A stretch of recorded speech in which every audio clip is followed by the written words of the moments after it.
Tonight, we are discussing Jon McCray's position on why exactly God allows kids to get cancer or gives kids cancer. So it's my understanding in the Christian theology that God creates all of us, like God knitted us in our mother's womb before we're born. God plans out our entire life, and God gives us free will, but at the same time, he knows all of the decisions that we're going to make in our life, which kind of makes it a little bit of weird kind of thing on the whole free will deal. But the point is that apparently God knits us in the womb and God creates us and stuff. And so with that in mind, it doesn't really make a lot of sense to me why God would give kids cancer or create kids that would get cancer, or why does cancer even exist in the first place? I really don't understand why God would think that cancer would be like giving somebody cancer, forcing them to live with all of the horrible shit that comes with cancer, and then depending on the type of cancer you get, you could die or you could beat it. I don't understand that. So it seems to me like there's no good reason to give somebody cancer. Whatever you hope to accomplish by giving somebody cancer, I'm fairly certain that you could accomplish something similar in a different way that does not involve cancer or that doesn't involve any suffering at all. Like there's definitely avenues that are unexplored by God that would accomplish whatever he's trying to accomplish without the need for this kind of shit. So that's my understanding of it, that's my understanding of Christian theology behind it, and then that's my problems with the theology of Christianity. So let's see if Jon McRae here can convince me otherwise, convince me away from that position. I doubt it, but let's see. This video is part of a playlist. If you want to watch the whole playlist, you know what I'm saying, I say you go ahead and watch the playlist, and if so, go ahead and click the link down below in the description. Let's go ahead and get started. What argument do we have today that proves that God does not exist? What argument are we going to consider today that proves that God does not exist? Let's go ahead and hear it. Hit me. No, I meant hit me with the next objection. Pediatric cancer. Okay, that was a very short argument. Let's hear it again. Pediatric cancer. I think I got this one. So the argument is, because I can't think of any good reason why God would allow children to have cancer, therefore there couldn't possibly be a good reason.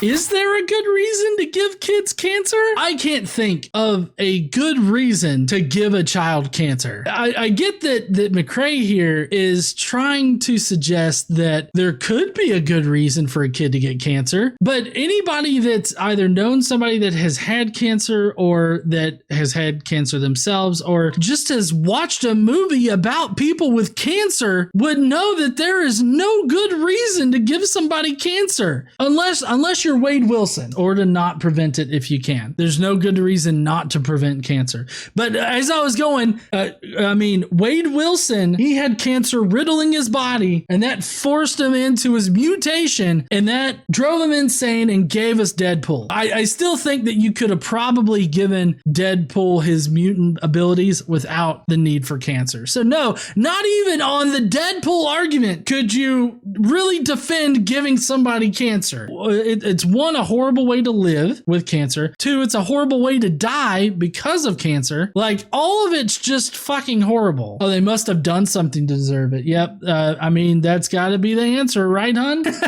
Right? Okay. Got it.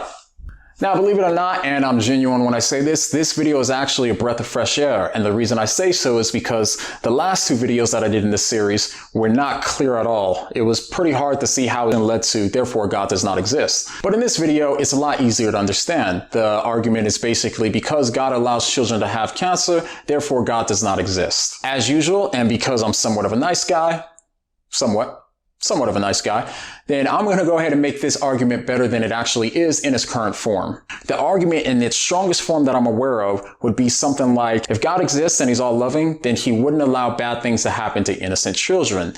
Bad things happen to innocent children, like children getting cancer.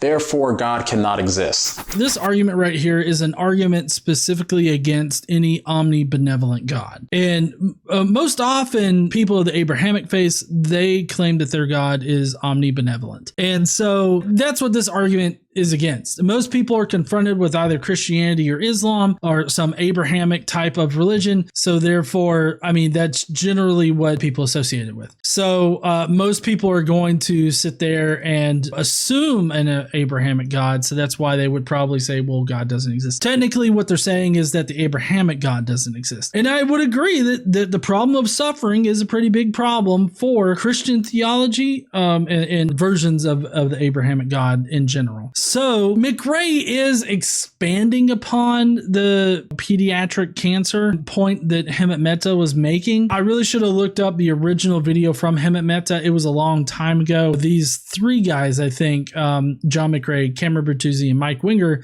they kind of went through all of Hemant's points against this omnibenevolent version of God existing.